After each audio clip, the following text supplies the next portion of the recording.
Hello, welcome to the final session of this talk on climate change. So, the negotiations for the UN Convention got started with two weekly sessions in Geneva, where the UN European offices are, at the United Nations Environment Programme offices in Nairobi in Kenya, and of course at the UN headquarters in New York. And the sessions would take place every 2 or 3 months and have a full 2 weeks of negotiations. In between times, the UK delegation was involved in bilateral meetings in India and China and Japan, trying to make sure we understood all the issues that those countries, the key players, had in mind, and of course spending a lot of time in Brussels in discussions in the European Union. The role of the G77, the developing countries, became ever more crucial as the negotiations came forward.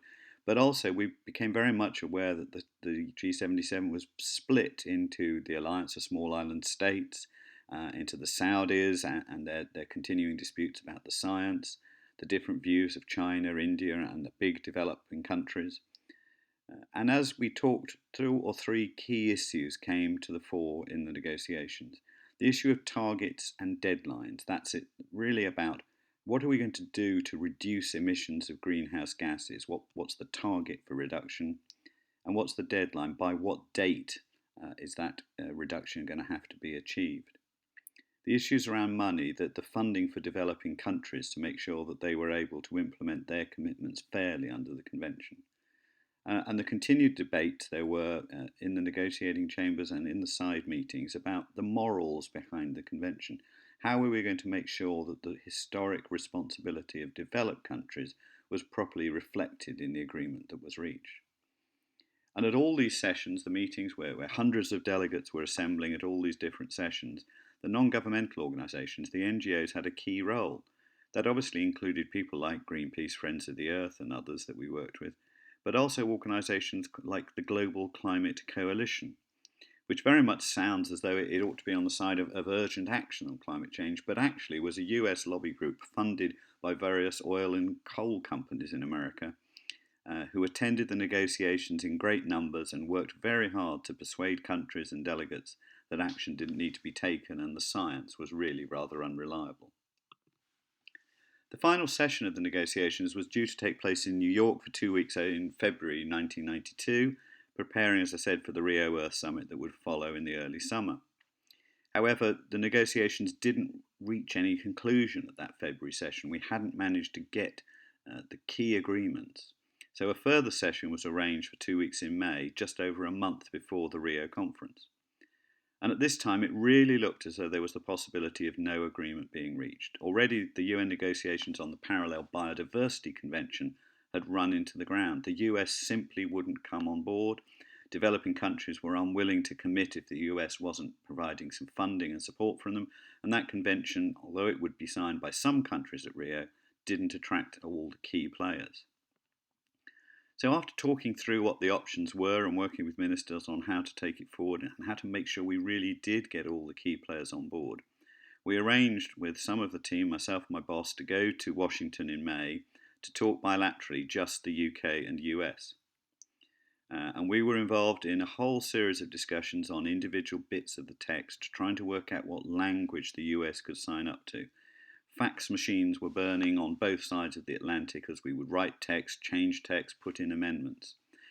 And the Secretary of State, Michael Howard, who was then Secretary of State for Environment, came to Washington privately, had meetings with John Sununu, the Chief of Staff in the White House, and we were eventually able, over the course of a week, able to agree a text that the US was willing to sign up to. That, of course, was a big breakthrough. Unfortunately, it did mean that we'd broken the consensus in the European Union, as what we'd agreed the US could sign up to was less than the European Union had been pushing them to. But we did come to the conclusion that really that was the only way we were going to be able to move forward and get an agreement signed at Rio. So the final session of the negotiations took place in New York over 10 days. And indeed, we got to the end of the final day, the final time, and that we were all but there, very, very close. And the chairman of the negotiations actually instructed the batteries should be taken out of the clocks on the wall, so the negotiating day would never come to an end until we'd reached an agreement.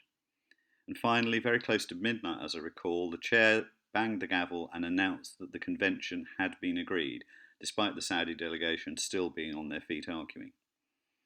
And so when we all came to Rio some weeks later, 153 countries, including the US, China, India, Brazil, all signed up to the convention and the commitments in it. I don't suppose for a moment that everyone was happy with the convention. I don't think we were happy with it. But we were very much satisfied that we had held the consensus together, that all the key countries in the world who were contributing to climate change and would contribute to the emissions in the future were all part of the process and are all signed up to some of the commitments. And something called the Global Environment Facility had been established by the World Bank and the United Nations Environment Programme to be the channel for millions and millions of dollars to be put forward for developing countries to take action on the way they generated power, on the energy efficiency of their buildings, investments in new forms of technology that could help them reduce emissions. I thought it might be helpful just as we come towards the end to refer to some of these slides, which are the actual text of the convention that was agreed at Rio. And the developed country parties and other parties adopted this text as the target for reducing the emissions of greenhouse gases, protecting and enhancing greenhouse gas sinks, that particularly means forests. And within the commitment is that reducing emissions should take place by the end of the present decade, if you read about halfway down, to earlier levels of emissions.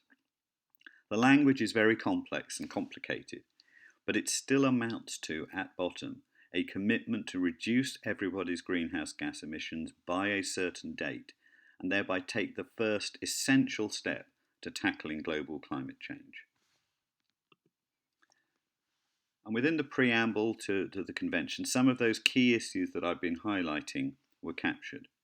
So, for example, in one, it was recognised that the action should be on the basis of equity and in accordance with countries' common but differentiated responsibilities. In other words, recognising that the developed countries, because of industrialisation happening much sooner, had contributed more to the emissions in the atmosphere and so had a common but differentiated responsibility. As it says, the developed country parties, industrialised countries, should take the lead but not be acting alone.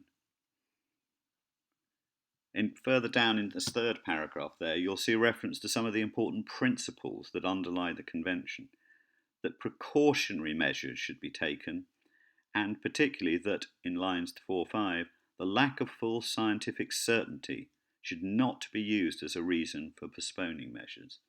In other words, the arguments put forward by those US oil, coal interests that the science was not strong enough to justify taking action against climate change was rejected, and all countries, including the US, signed up to the view that we should act on a precautionary basis to avoid the worst possible outcomes.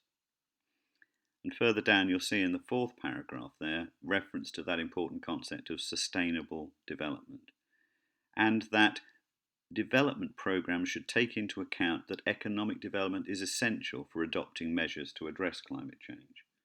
And this was definitely part of the way of recognising that though developing countries are party to the convention and are part of the commitment to tackling climate change, it has to recognise the individual circumstances, particularly for developing countries.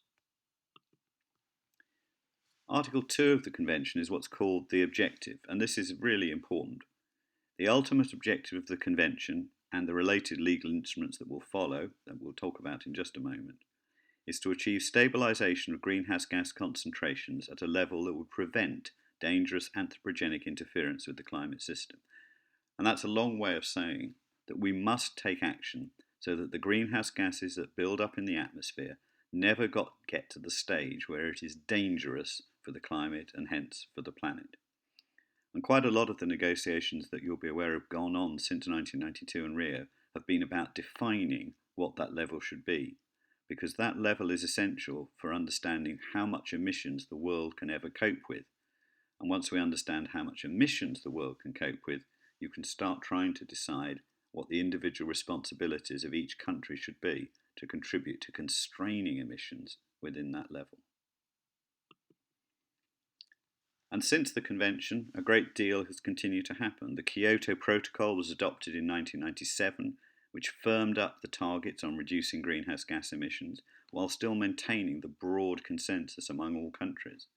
But it did take, of course, 5 years from Rio to Kyoto to get to that stage. Since then, it's got even more difficult. It took another 18 years until the Paris Agreement set targets that would really constrain greenhouse gas emissions and so force economic and social policy changes on all countries. And although countries were setting their own ambitious targets under Paris, even that wasn't enough to keep President Trump and the US inside the convention. And sadly, after all the efforts for 20 odd years and more to keep the US as part of the international climate change effort, the US has at this stage pulled out of the Paris Agreement and the UN process. One way or another, it's very much to be hoped for everyone's benefit that the US comes back into the climate change process very soon. And that objective that I was talking about a moment ago has now been refined through the science to understand that we must constrain the rise in average global temperatures to no more than 2 degrees centigrade, and if possible, to keep it below 1.5 degrees, because that's the level at which we will see that dangerous anthropogenic human-made impact on the climate system. That's where we'll see sea level rise and other impacts on the Earth that will be genuinely dangerous for human populations. And although we're very close to missing that aim, it is still possible that if countries continue to work together, we can reach it. And so, although there is much more to be done, I would reflect in the time that I've been working on climate change that now renewable energy supplies over 50% of the UK energy base. That would have been completely unthinkable when I started working on climate change a generation ago. The commitments that the government has made to phase out non-electric cars, that is to say that all new cars must be electric, not even hybrid, 2040, possibly being brought forward to 2030, is an amazing level of progress. And you will all be driving those electric cars around in the future as part of that commitment on climate change. We've seen changes on domestic building regulations, changes around air travel, a huge amount that the UK and of course many other countries have done over these last 30 years to help tackle climate change. But undoubtedly, of course, there is a great deal more to do in terms of the international agreements, more to be done to make sure the US and all the key countries remain part of it, and much more to be done to make sure that all of us are contributing to tackling climate change here at home. Thanks very much for listening. Look forward to hearing any questions you have when we're back for the live session later on. Thanks.